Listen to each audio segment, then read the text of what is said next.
Iniciamos una emisión más de Impacto Económico a través de la señal de Telesur. Gracias por su compañía, bienvenida, bienvenido. Vamos a comenzar con los titulares del día de hoy.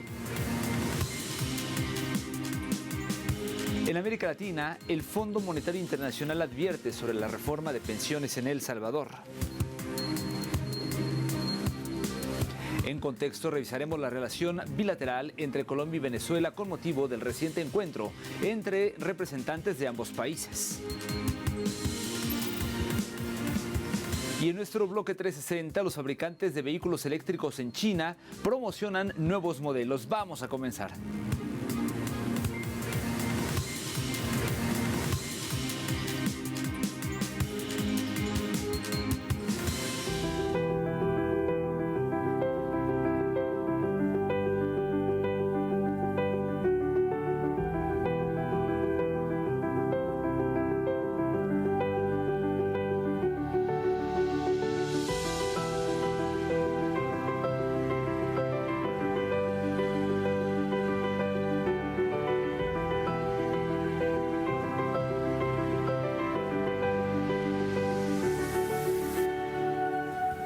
Vamos a iniciar con el detalle de la información. La reforma de pensiones en El Salvador enfrenta advertencias del Fondo Monetario Internacional.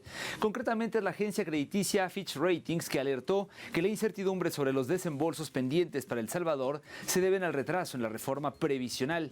Aunque el país mantiene su calificación de riesgo en B, con perspectiva estable, el tiempo no se detiene, pues actualmente el Estado adeuda ya más de 11.000 millones de dólares a los trabajadores cotizantes y los fondos de garantía podrían agotarse para el año 2029. Es importante mencionar que la reforma prevista para febrero sigue estancada por su alto costo político en pleno ciclo electoral. El Salvador ha logrado cumplir con las metas fiscales fijadas con el Fondo Monetario Internacional, asegurando un préstamo de 1.400 millones. En cambio, la llegada del segundo y tercer tramo del financiamiento, previsto originalmente para finales de 2025 y marzo de este año, permanecerá bloqueada. Según Fitch, la pieza que falta en el rompecabezas es la reforma al sistema de pensiones. A pesar de la urgencia financiera, el gobierno no presentó la reforma programada para febrero de 2026, lo que significaría que el Ejecutivo se enfrenta a una decisión difícil: el avanzar con una reforma fiscalmente necesaria, que es cuestionada por sectores sociales y políticamente costosa en un año electoral, o arriesgar la fluidez del programa con el Fondo Monetario Internacional. Viajamos ahora a Guatemala, ya que la Junta Monetaria ratificó el crecimiento proyectado de 4,1% para la economía del país de este año, basándose en el buen desempeño de variables clave, a pesar del entorno de crisis en Asia Occidental y el alza en los precios de los combustibles. Según un análisis, esta previsión dependerá de que el conflicto y las agresiones de Israel y Estados Unidos en contra de la República Islámica de Irán no se extiendan más de 2 meses y no impacten en materias primas como por ejemplo el petróleo. Los sectores que liderarán esta expansión son el financiero y seguros con 8,3%, la explotación de minas y canteras con 7,7%, la construcción con 4,7% y los servicios de alojamiento y administración con 5%. En este sentido, actividades como el comercio, la industria manufacturera y la agricultura afectan a cerca del 66% del aumento del Producto Interno Bruto. Por su parte, José Alfredo Blanco, él es vicepresidente de la Junta Monetaria, pues mencionó que para el 2027 se prevé un desempeño similar, mientras que para 2025 la proyección se elevó al 4,3%. Finalmente, el Banco Central destacó que el país generó un PIB nominal casi 124.000 millones de dólares. Además, alcanzaron un ingreso mayor por remesas familiares de 25.530,2 millones de dólares.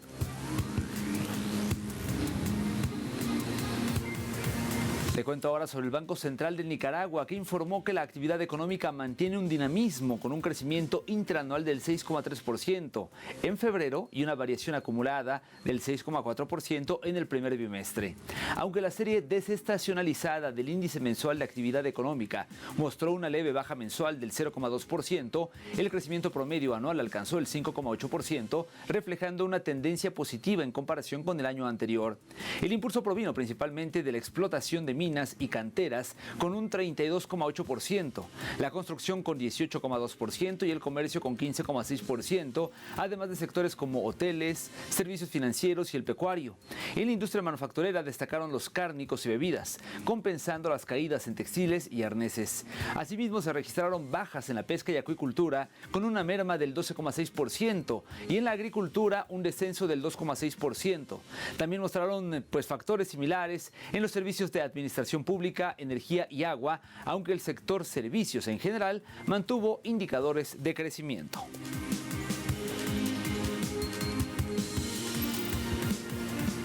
Hablemos ahora de Bolivia. La escasez de diésel en ese país paraliza el transporte de carga y la cosecha agrícola. A continuación, algunos detalles. A solo 5 meses de haber asumido el poder, el presidente de Bolivia, Rodrigo Paz Pereira, enfrenta un escenario crítico, desde escasez generalizada, denuncias de gasolina basura y un hermetismo oficial que, de acuerdo a especialistas, roza la opacidad. En las principales ciudades y rutas del país, la falta del diésel ha paralizado el transporte de carga y pasajeros. La situación es desesperante para el sector agrícola, que se encuentra en plena cosecha de invierno y no tiene cómo trasladar los productos, poniendo en riesgo la seguridad alimentaria. De acuerdo con líderes sociales, las promesas de campaña de resolver la crisis energética parecen haberse esfumado. La situación se agrava por la calidad del combustible, con la subida de un 100% en diciembre para eliminar subvenciones. Documentos filtrados sugieren que el gobierno está comprando esta gasolina contaminada al doble del precio que la gestión anterior. La opacidad es el otro gran componente de este conflicto. En un movimiento que ha generado fuertes críticas, el Ejecutivo prohibió a especialistas de la UMSA verificar los estándares del carburante a pocas horas de iniciar el monitoreo, dejando al país sin respuestas claras sobre cuándo se normalizará el suministro. Momento de hacer una primera pausa en la emisión del día de hoy, pero por favor no se vaya. Al regreso en contexto revisaremos la relación bilateral entre Colombia y Venezuela, y eso con motivo del reciente encuentro que hubo entre los presidente y presidenta de ambos países. Volvemos con detalles.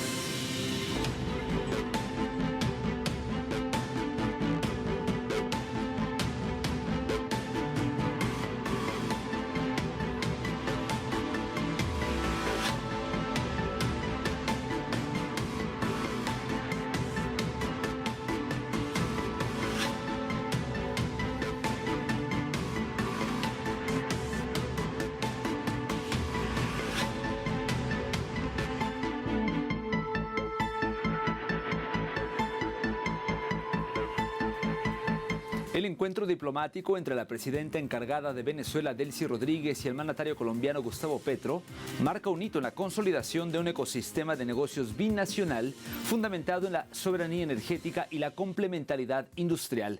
¿Quieres saber por qué? Vea conmigo este material.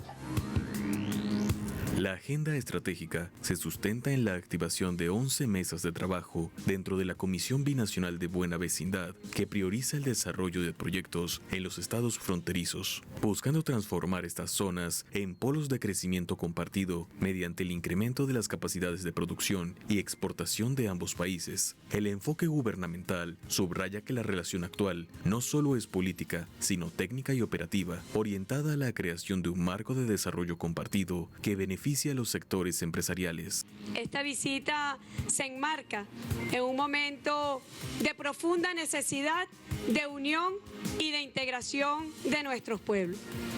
Conversábamos hace muy poco, recordando a nuestro padre libertador Simón Bolívar, quien en Angostura, en 1819, dijo que era una obligación la unidad de nuestros pueblos para ser libres, y que era una necesidad ser fuertes para ser respetados. Bueno, hemos trabajado intensamente cómo establecer y abonar ese camino de la unidad. El presidente Gustavo Petro vinculó la estrategia comercial actual con la raíz histórica de la región, haciendo un llamado a superar el modelo rentista para consolidar una verdadera autonomía regional y avanzar hacia la integración del sueño bolivariano de la Gran Colombia. El gran proyecto de Bolívar, de la patria grande, que llamó en su momento Gran Colombia, que restableciéndose bajo otras formas en este siglo XXI puede ser, y que si lo logramos, ese tipo de integración, de unidad, de confederación incluso, nos podría llevar a ser una de las naciones más fuertes del mundo, más poderosas, una nación diversa, plural, respetando las autonomías de cada cual, su propia historia y la historia común, que ha sido mucho. Un poder en el mundo que es el ser, el corazón del mundo. La reunión reafirma el compromiso de ambas naciones por profundizar la integración en un contexto regional complejo, proyectando para 2026 una fase de estabilidad institucional que permita diversificar la oferta exportable entre los principales nodos industriales de Colombia y Venezuela. Durante el año 2025, el intercambio comercial entre Colombia y Venezuela consolidó su senda de recuperación al alcanzar los 1.170 millones de dólares, lo que representa un crecimiento del 4,1% respecto al año anterior. Aquí detalles. Este dinamismo estuvo impulsado fundamentalmente por las exportaciones colombianas, que sumaron más de 1.000 millones de dólares, destacando el envío de alimentos, bebidas y productos químicos. En contraste, las importaciones desde Venezuela experimentaron una contracción del 22,6%, situándose en más de 103 millones de dólares.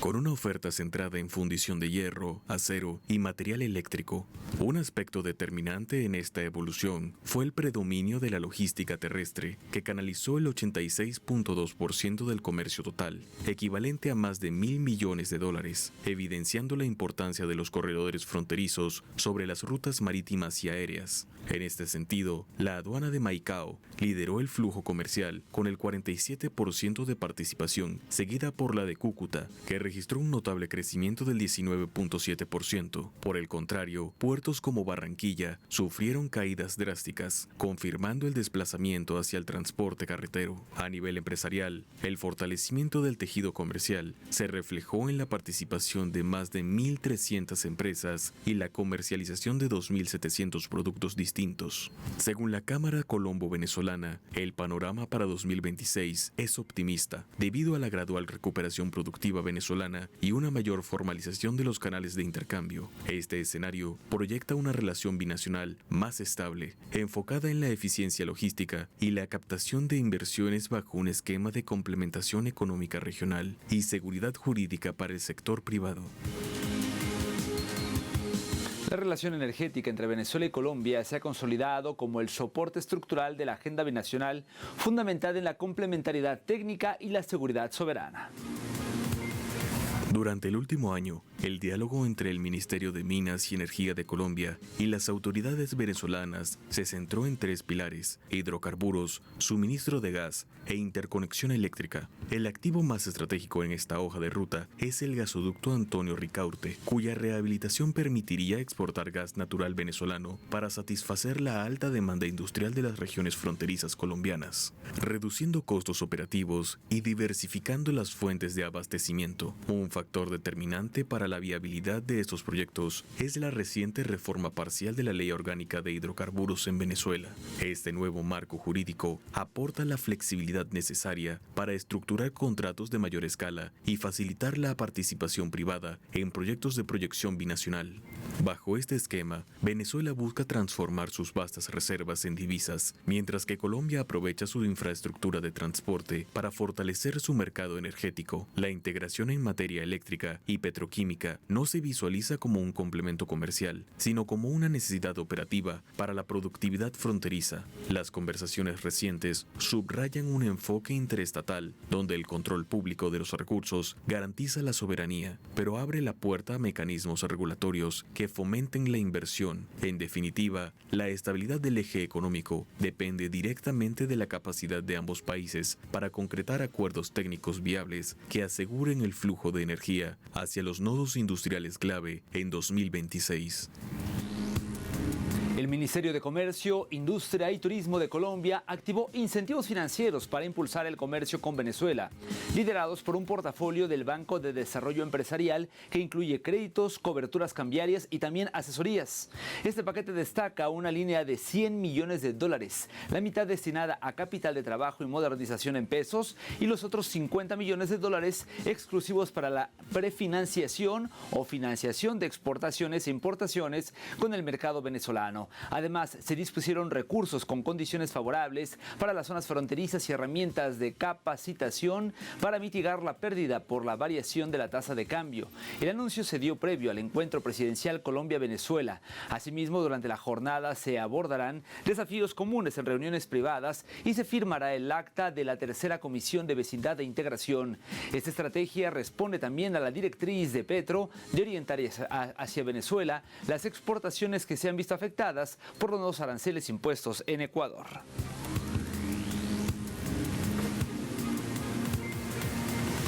Con el objetivo de robustecer el vínculo bilateral, Venezuela y Colombia ya habían ratificado su voluntad de cooperación mediante la consolidación de una agenda de integración económica profunda. En este contexto, se oficializó la instalación de la Comisión de Seguimiento al Acuerdo de Alcance Parcial número 28 el pasado mes de marzo, un mecanismo estratégico concebido para brindar seguridad jurídica, previsibilidad y estabilidad al flujo comercial de mercancías. Esta labor, encabezada por las carteras de comercio de ambos gobiernos, se enfoca primordialmente en la armonización de normativas sanitarias y fitosanitarias, la optimización de la logística de la frontera y la disminución de los costos operativos. La meta final es trascender al modelo de intercambio tradicional hacia un esquema de complementariedad productiva. De este modo se busca que el sector empresarial de las dos naciones fortalezca sus capacidades internas y logre competir en condiciones superiores, impulsando un crecimiento económico mutuo y sostenible que aproveche las ventajas competitivas de cada país en el actual mercado regional.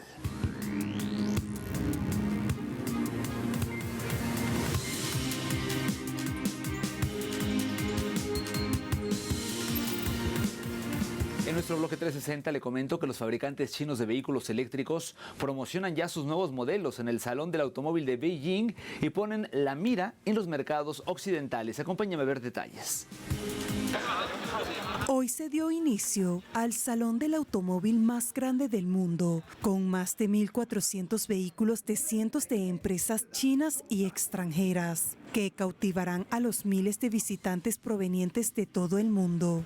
Los fabricantes exhibirán inteligencia artificial, robots humanoides y sus ambiciones en el ámbito de los coches voladores. Aunada a su interés por los mercados en crecimiento, dicha visión se vio en la fabricante china de vehículos eléctricos XPeng, tras la afirmación de su presidente Brian Gu, que la compañía planea lanzar aún más productos nuevos para el mercado europeo este año.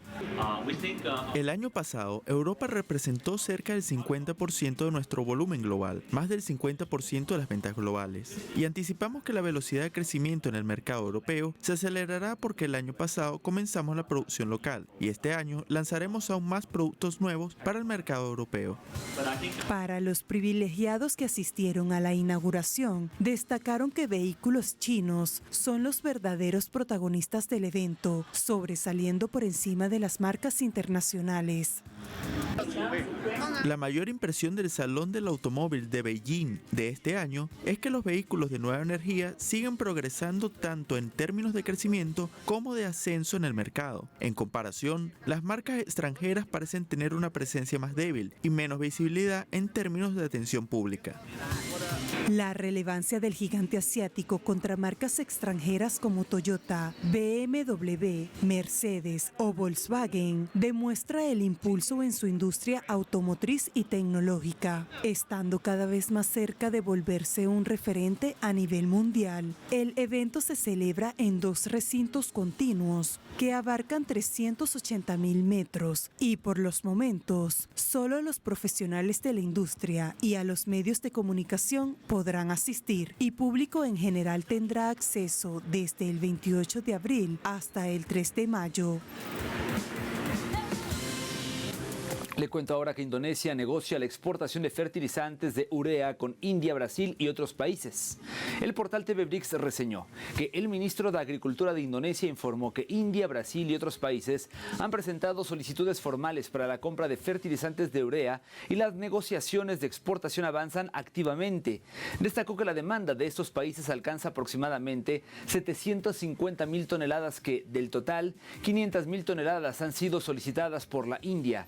Resaltó que la capacidad anual de producción de urea en Indonesia es de aproximadamente 7,8 millones de toneladas, con una demanda interna de alrededor de 6 millones de toneladas, y agregó que del total se podría destinar cerca de 1 millón de toneladas para su exportación, y afirmó que el crecimiento de la demanda global de fertilizantes brinda al país diversas oportunidades para ampliar las exportaciones de productos agrícolas.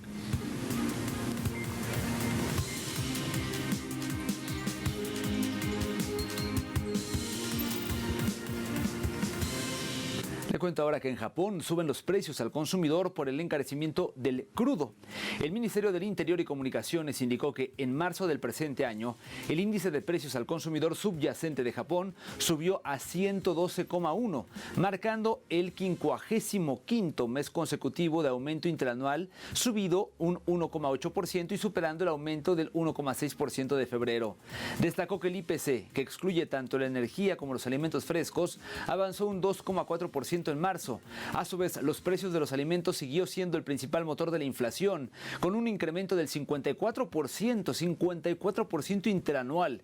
Esto en los precios del café y del 6,4% en los del arroz común, mientras que las tarifas de telefonía móvil subieron un 11,1% y los costos del alojamiento en hoteles un 5%.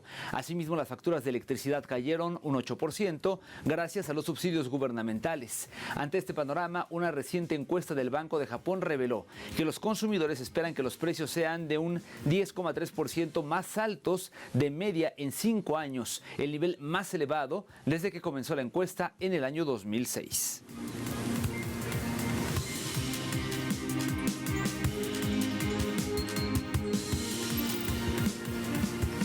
Vamos a revisar cómo se encuentran los precios del petróleo en ese momento. Iniciamos como siempre con el West Texas Intermediate de referencia en Norteamérica, cuyo precio quedó en $95.93, un incremento de 8 centavos de dólar. En el caso del barril del Brent de referencia en Europa, su precio se ubicó en $105.35, un alza de 28 centavos del billete verde, mientras que el crudo promediado por la OPEP marcó un precio de $106.28, subiendo $3.22.